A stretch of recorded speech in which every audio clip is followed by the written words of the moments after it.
के बाद खाली हाथ वापस आया। और सबसे बड़ा कारण तो यही रहा ना कि बंदा 60 साल के बाद खाली हाथ वापस आया, तो सबसे मेन कारण वही था। तो इस बीच सबसे बड़ा थैंक यू है कि आप यहाँ पे आए हैं। देखो, एक बंदा अगर 30 से 35 साल सर्विस करता है पीएचई में डिलीविजर, वो जैसे गया था वैसे ही वापस आया, तो बंदा 60 साल के बाद रिटायर हुआ तो उसके पास कोई इनकम सोर्स था ही नहीं। तो अब आप बताइए कि 60 साल के बाद बंदा क्या काम करेगा? वो मजदूरी कर सकता है 60 साल के बाद? तो वो जब उसके पास रीजन ही यही था कि जब उनके पास इनकम जब कोई रहा ही नहीं, तो बाद में उन्होंने यही सोचा, उनके मन में काफी टाइम से कुछ थॉट आए होंगे कि अब क्या बनेगा। जो 2 बच्चे उनके एबनॉर्मल है जिनसे आपने बात भी की, तो बाद में वो यहाँ से चले गए शाम के टाइम। इन्होंने घर वालों को भी नहीं बोला था कि कहाँ जा रहा हूँ, क्या कर रहा हूँ मैं। तो जाके यहीं पे पास में जाके उन्होंने सुसाइड का ही सोचा, तो फिर शायद लिया होगा यहाँ से, काफी चीजें ली थी उन्होंने साथ में, तो पॉइजन खा के उन्होंने अपनी जान दे दी। बट सबसे बड़ा यहाँ पे रीजन यही है कि वो तो चला गया, जाने वाला तो चला गया, लेकिन अब जो बच्चियां हैं पीछे उनका क्या होगा? तो हम सरकार से भी कहना चाहते हैं और आपके माध्यम से मैं बाकी लोगों को भी कहना चाहता हूँ, हाथ जोड़ के विनती करता हूँ कि अगर कुछ अपनी तरफ से हेल्प करना चाहें लोग, तो इनका अगर हेल्प करना चाहे तो इनका कुछ रहन बसर हो जाएगा। तो बहुत गुजारिश होगी लोगों से।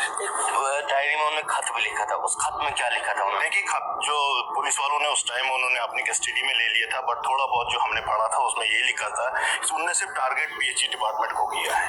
उसमें उन्होंने लिखा था कि मैं इतने साल पीएचई डिपार्टमेंट में ऐसे डिलीविजर रहा और बाद में मैं ऐसे खाली हाथ वापस आया हूँ, तो मेरे पास इनकम अभी कुछ नहीं है, तो मैं अभी सुसाइड करने जा रहा हूँ। ये कुछ जो थोड़ी बहुत बातें हमने वहाँ से पता चली थी, बाकी वो एसएसएल साहब ने सीज कर दिया था सब कुछ। मुझे बताएं कि ये भी सुनने में आया कि यहाँ उनके ब्रदर्स है, उनकी फैमिली में सब लोग उनकी हेल्प कर रहे थे, लेकिन उसके बावजूद भी ऐसा स्टेप आखिर क्यों लिया? क्या यही उसका कारण था कि पीएचई से वो रिटायर हो गया है?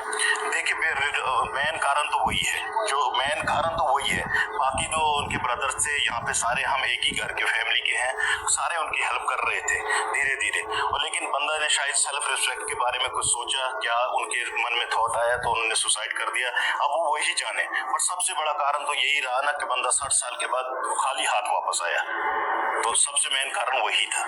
तो इस बीच क्या एडमिनिस्ट्रेशन की तरफ से यहाँ पर कोई आया आप लोगों के पास? देखिए, हमारे पास कोई नहीं आया, सबसे पहले आप ही आए हो, तो मैं आप ही का तहे दिल से शुक्रिया करता हूँ कि आप हमारे पास आए हैं। मैं चाहता हूँ कि इन बच्चों की भी अगर पेंशन कुछ लग जाती एबनॉर्मल के उसमें, तो अब तो विडो भी हो गई उनकी, क्या बोलते हैं, मिसिस मेसिंग जी जो हमारे चाचा जी हैं, तो उनकी भी अगर कुछ न कुछ उनको भी गवर्नमेंट दे दे तो उनका रहन बसर हो जाता है। आप कह रहे हैं कि आधा अधूरा मकान उनका बना हुआ है, वो कहाँ पर है? देखिए, यहीं पास में हम आपको लेके जाएंगे, उनका आधा अधूरा मकान बना हुआ है जिनपे अभी स्लैब भी नहीं पड़ा हुआ है, वो वैसे का वैसे रह गया है।